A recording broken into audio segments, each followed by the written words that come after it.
What is going on, everybody? Today we've got a special video. Of course, it's always a special video down here, but look at what we're looking at today.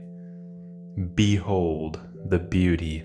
So the other day received a very special package in the mail from the good friends down at LesDiy. Yes, of course. You've seen the thumbnail, but if you need another hint, check out these dope chrome orange wheels.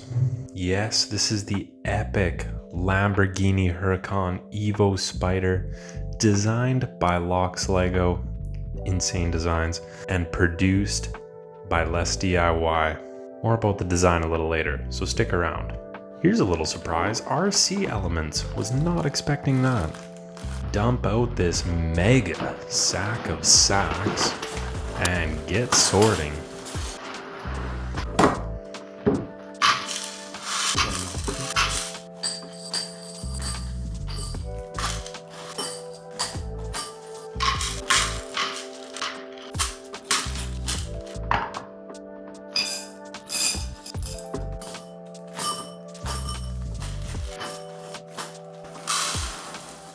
And if you're wondering whether these sets hold up in real life, A, obviously, yes they do, and B, the instructions are the creator painstakingly taking photos of every single step, which is just crazy to me.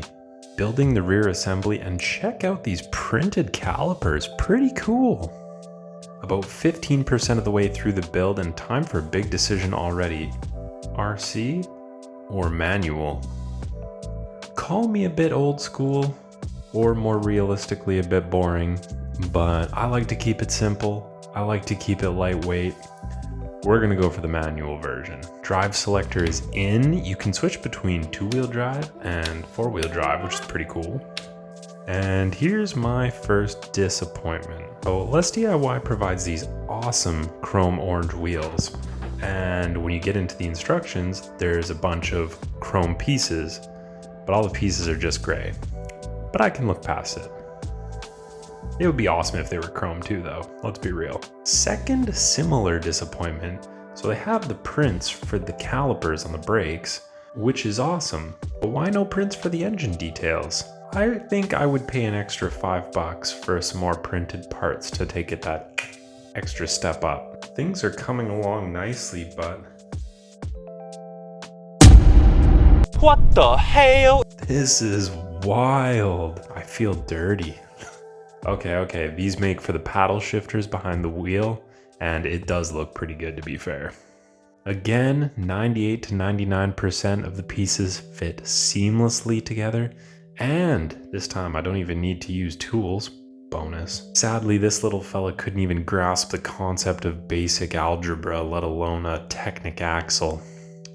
Sad. Here's a big moment. Let's put these wheels on. Looking excellent all around, and steering via the wheel or the hog moves very smoothly. Smooth like butter. Awesome steering. To this point, this is my biggest issue. It's the no printed parts. It's kind of a shame to see in the instructions this beautifully printed gauge cluster, and have it not here is it's a bit too bad. It's a bit unfortunate. I feel like they should have printed something or at least provided a sticker sheet. I think that would be cool. But that said, there are companies out there that provide sticker sheets for this exact set, and I will link them below. Finally, we are getting into what is my favorite part of any of these big Technic builds, and that is doing the bodywork. I just love how all the angles come together to make something beautiful out of these panels. It's wonderful.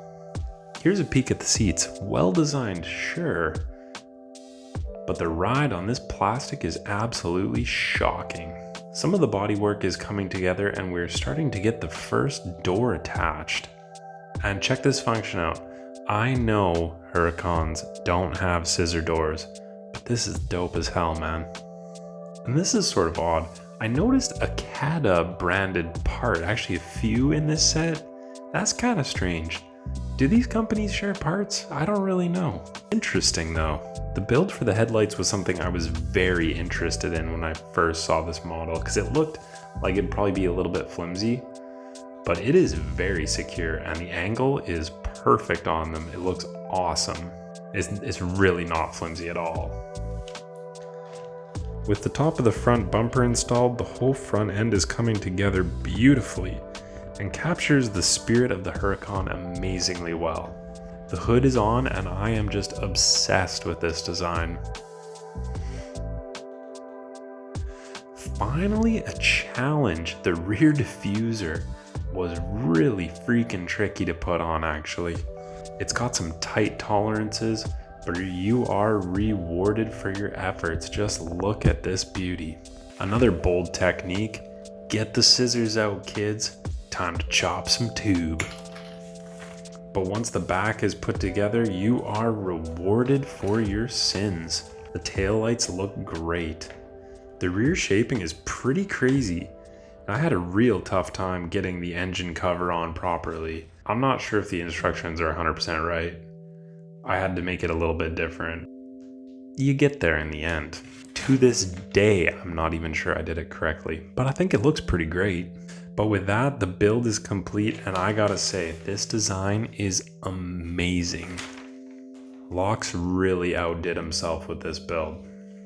He totally nailed the design of the Huracan, and I'm usually not a big fan of convertibles, but this thing looks really slick.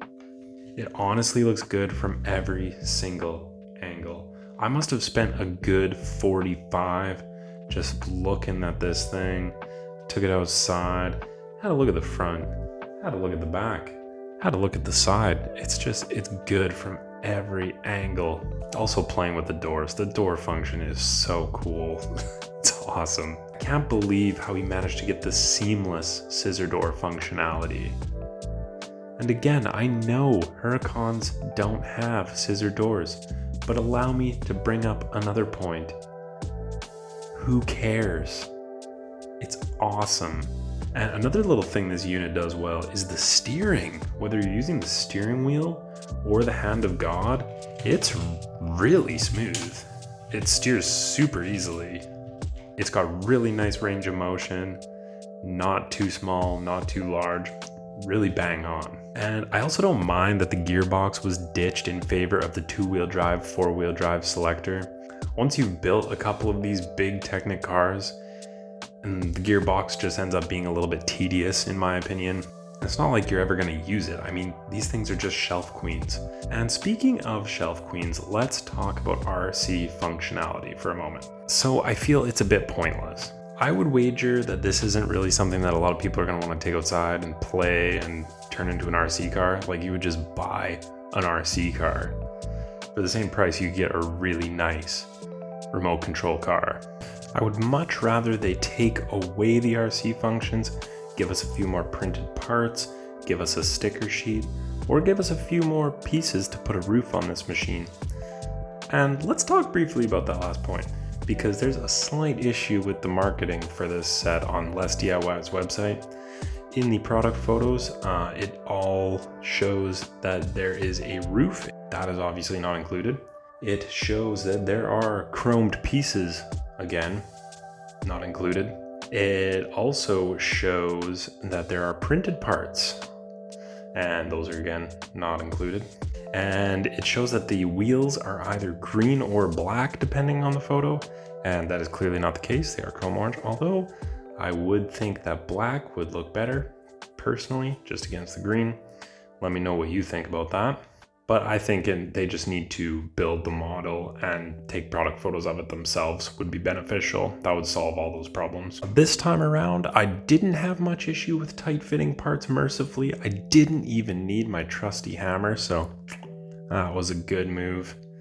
I did have a few issues with looser fitting parts, but it's all Technic, so it gets locked in the end, and everything's quite sturdy. I did, interestingly, however, have a couple missing parts. I had some of these, they're like pin and pinhole connectors, and there were 2 of them missing, not a big deal. But then the pin/axle connectors, the blue ones, I had like 40 of those missing, so I had to use some from my collection. Luckily, it's a super common part, but this will give me a chance to test their post-sales service. So, silver linings, I suppose. Another point worth mentioning, not a big deal for me personally, but there were some scuffed up parts. I think that's just due to the way that it was packaged.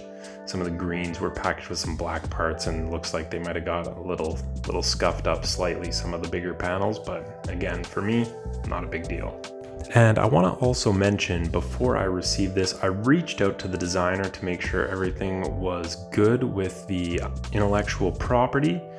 And they said, yeah, it's all good. They have a good relationship with LesDiy and they have full authorization to use their designs. So all good. Your moral compass can point due north if you purchase this set. Feel free to use code CleverPig for 20% off your purchase at checkout. So bit of a mixed bag with this one, I would say. There are definitely some opportunities for improvement, which is a good thing. I think with the production and quality assurance primarily, but that said, you are getting a set for $280, $230 with code CleverPig, for something that at Bricklink would cost you, Jesus Christ, $837 plus shipping and handling. That would be like $900. Yeah, no, I'm good with the one that's a quarter of the price. More than happy. I think this set is beautiful. The design is stunning, and thank you again very much to LesDiy for providing it for my review. And thank you to LoxLego for the amazing design work. This is absolutely stunning. I can't wait to put it right up next to my Sion. It's gonna look beautiful. But let me know what you guys think. Is this something you're interested in? Maybe yes, maybe no.